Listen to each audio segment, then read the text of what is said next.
തിരുമേനി, എൻ്റെ വീടിന് സമീപത്തൊരു തെങ്ങ് നിൽപ്പുണ്ട്, നല്ല കായ്ഫലമുള്ളതാണ്. ഈ അടുത്ത കാലത്ത് ഒരാൾ വന്നിട്ട് പറഞ്ഞു, ഒറ്റ തെങ്ങ് വീട്ടിന് സമീപത്ത് നിൽക്കാൻ പാടില്ല, ഇത് മുറിച്ച് മാറ്റണം എന്ന് പറഞ്ഞു. ഇത് ശരിയായ കാര്യമാണോ?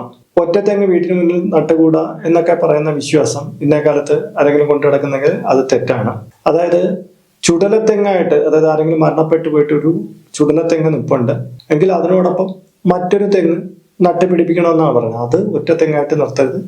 ഒപ്പം തന്നെ അതെങ്കിൽ ആ വസ്തുവിൽ തന്നെ ഒരു തെങ്ങും കൂടി നട്ടുപിടിപ്പിക്കണം എന്നുള്ളതാണ്. ഇവിടെ ഇപ്പം കായ്ഫലമുള്ള ഒരു തെങ്ങ് നിൽക്കുന്നു, അതിനി വീട്ടിൽ ചാഞ്ഞ് നിൽക്കുന്നു, വീട്ടിന് ദോഷകരമാണെങ്കിൽ നിങ്ങൾ അതിനെ ഒന്ന് കെട്ടി സംരക്ഷിക്കുക, അല്ലെങ്കിൽ അതൊന്നും പറ്റിയില്ലെങ്കിൽ മുറിച്ച് മാറ്റുക. അല്ലാതെ വളപ്പിലൊരു തെങ്ങ് എന്നതുകൊണ്ട് ആർക്കൊരു ദോഷം വരാറില്ല. ഒറ്റ തെങ്ങ് ദോഷം ചെയ്യുമെന്നൊക്കെ ഒരു പ്രമാണത്തിലും പറഞ്ഞിട്ടുള്ളതല്ല. സ്ഥലം ഉണ്ടെങ്കിൽ ഒന്നിലധികം തെങ്ങുകൾ നട്ടുപിടിപ്പിച്ചോളും, യാതൊരു കുഴപ്പമില്ല. പണ്ട് ആരെങ്കിലും ഒരു തെങ്ങായിട്ട് നട്ടുപിടിപ്പിച്ചപ്പോൾ ഇതുകൊണ്ട് ഇവരുടെ കാര്യങ്ങളൊന്നും നടന്നു പോകില്ല, ഒറ്റത്തെങ്ങ് നടത്തരുത്, ഒന്നിലധികം തെങ്ങ് നട്ടുപിടിപ്പിച്ചോളൂ എന്ന് പറഞ്ഞതുകൊണ്ട് ആർക്കെങ്കിലുമൊക്കെ അങ്ങനെ ഈ ഒറ്റത്തെങ്ങ് നിന്നാൽ എന്താ ദോഷം എന്നുള്ള രീതിയിൽ വ്യാഖ്യാനിച്ചതാകാനാണ് ഇതിന്റെ സാധ്യത.